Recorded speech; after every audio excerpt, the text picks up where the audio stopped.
We're now going to look at polynomial inequalities here. Polynomial inequalities are going to be solved very similarly to solving polynomial equations. The one thing we're going to have to do though is test these different intervals to see which one we have as far as solutions here. So let's talk about the general strategy here. So we're going to apply similar solution techniques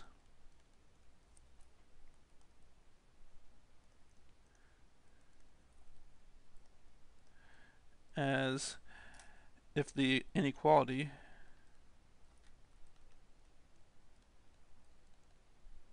was an equation.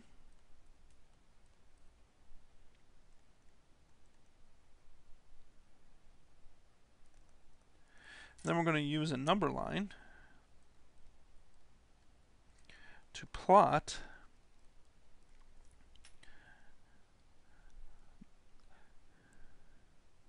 solutions as if equation. Then we're going to test the resulting intervals to see which ones would be part of our answers.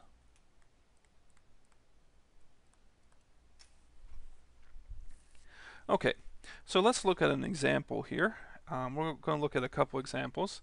So let's look at x squared minus 6x plus 9 is less than 16.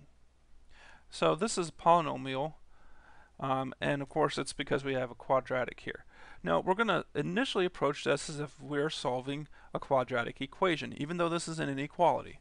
So if we were approaching this as if it was an equation, we would of course move everything to one side and set the other side equal to 0. And that's the same thing we're going to do here. So we'll subtract 16 from both sides, get x squared minus 6x, and then 9 minus 16 would be minus 7, less than 0. Now if we were again solving this, the next thing we would do would be factor or use the quadratic formula. We definitely can factor this. So this would be x minus 7 times x plus 1 being less than 0. And what that is going to give us here is, I'm now not going to write down the solutions, but I could write down I'm going to draw a number line here, and I'm going to plot the solutions as if this was an equation. Now, I have to decide if I need to use open circles or closed circles. And I'm going to use open circles because I have less than, not less than or equal. So I'd have one at -1, and then another one at 7. And again, I'm not worrying about scale. So I'd have an open circle here and an open circle here. And then we have 3 intervals, 1, 2, and 3. And what we're going to need to do is test a point from each of those intervals to see if it makes the inequality true or false. That will determine whether or not it should be part of the solution. So let's go ahead and do this here. So we have interval 1. Now we can choose any number in this interval. I always just like going from left to right. So I need something that's less than -1. Well, the easiest number probably to use would be -2. Now you can plug it into the original inequality up here if you want to, but I like to do it, as long as we've done our math correct, I like to plug it into the most simplified version of the inequality. So I'm going to test x equals -2. And then what do I have here? I've got -2 minus 7, -2 plus 1, less than 0. So you'd have -9 times -1 less than 0. And that would say then that 9 is less than 0, which of course doesn't make sense, which means that interval is not part of our solution. Now we have to just go through and test all of the intervals here. Interval 2,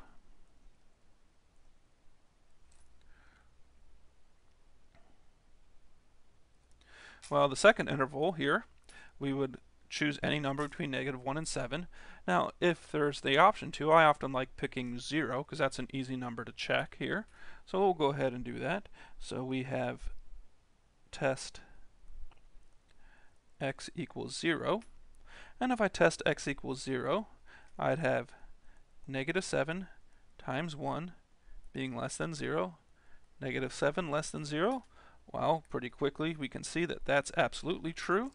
So this is part of the solution. So I'll go ahead and kind of shade in here. So that's part of the solution right there. Now we still have one more interval to check. You might say, oh, why do we have to? We already know which one it is. Well, there could be more than one interval as part of the solution. We don't necessarily know which ones are or which ones aren't. Okay, so let's look at here. So interval 3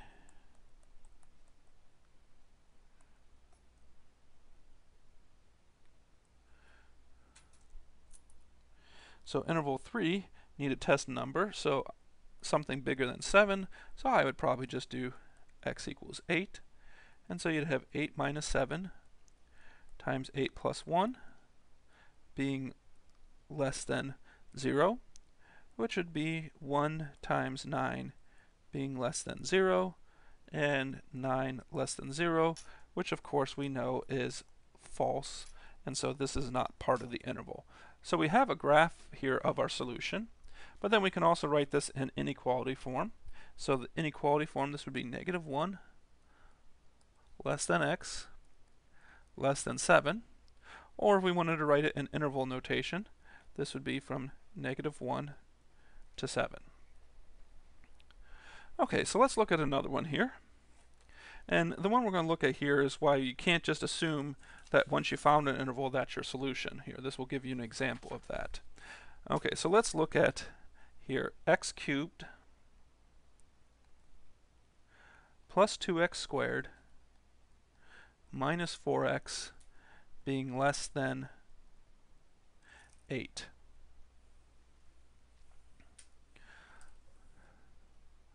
Okay, well, we're going to want to solve this just like anything else. So whenever you have a polynomial, you're going to kind of want to set it equal to 0. So x cubed plus 2x squared minus 4x minus 8 being less than 0. Alright, now this is not a quadratic. It's not something that's obviously factoring, but we actually do get to factor it.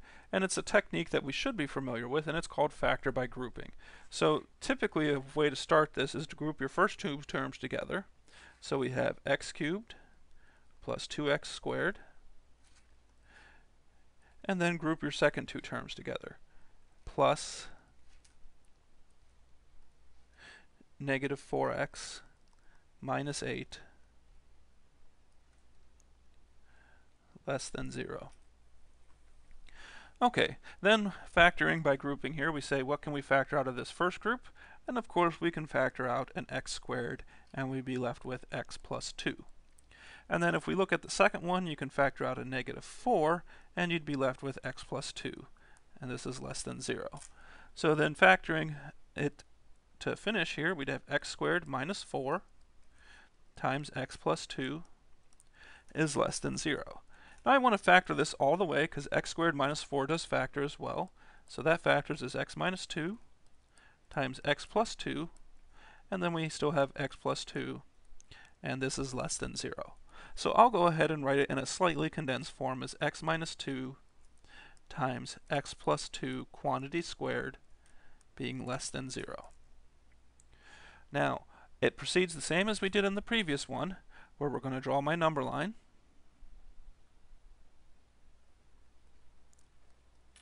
And then I'm going to plot, and again, this is a less than, not less than or equal, so I'm going to use open circles, and I'm going to draw in here just -2 somewhere and +2, again, not worrying about scale. And so at -2 and +2, we'd have open circles. And now we have 3 intervals to test again. Interval 1, 2, 3. Alright, so we just go through the same process here. So if we're going to test interval 1,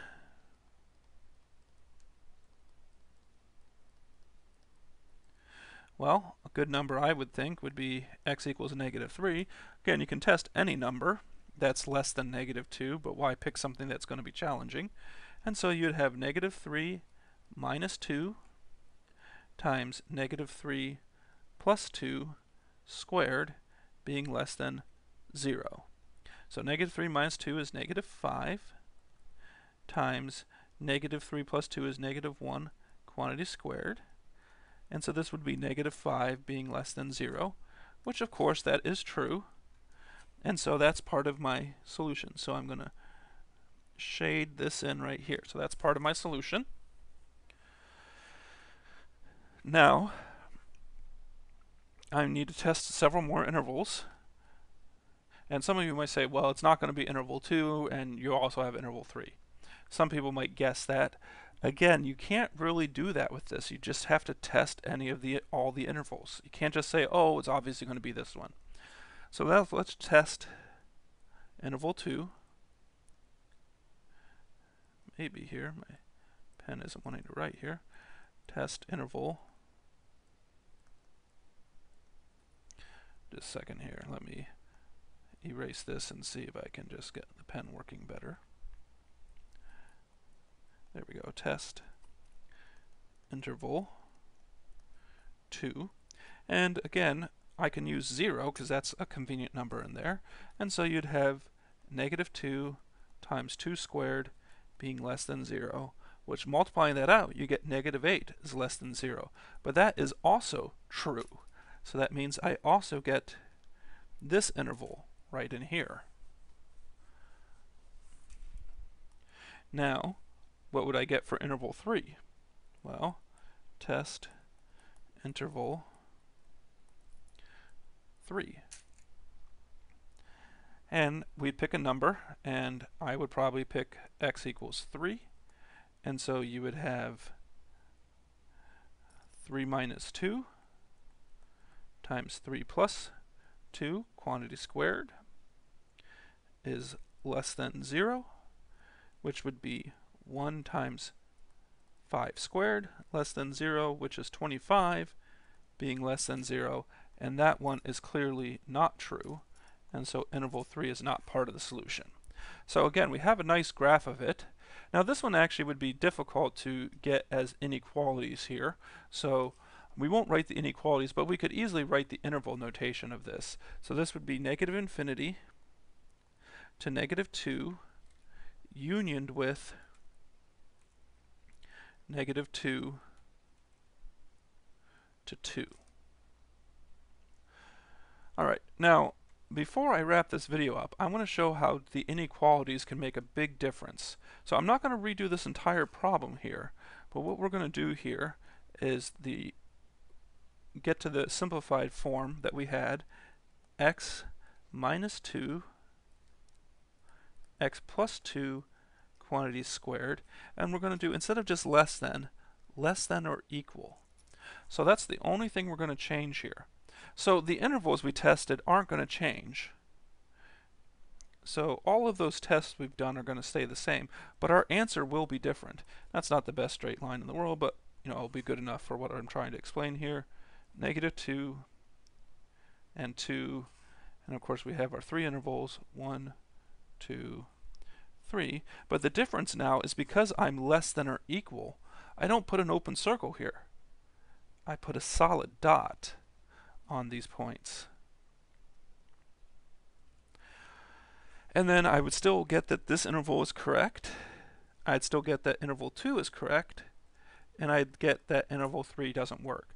But now that this is all solid dots, this is actually just one long interval, and you could write it as an inequality of x being less than or equal to 2, or negative infinity up to positive 2 with a square bracket. So little things like greater than or equal, less than or equal versus less than or greater than make a big difference in your answers. So you do need to be careful of that when you're working on these problems. So we've got one more video here that we're going to look at dealing with inequalities, and then we'll wrap up our discussion on inequalities.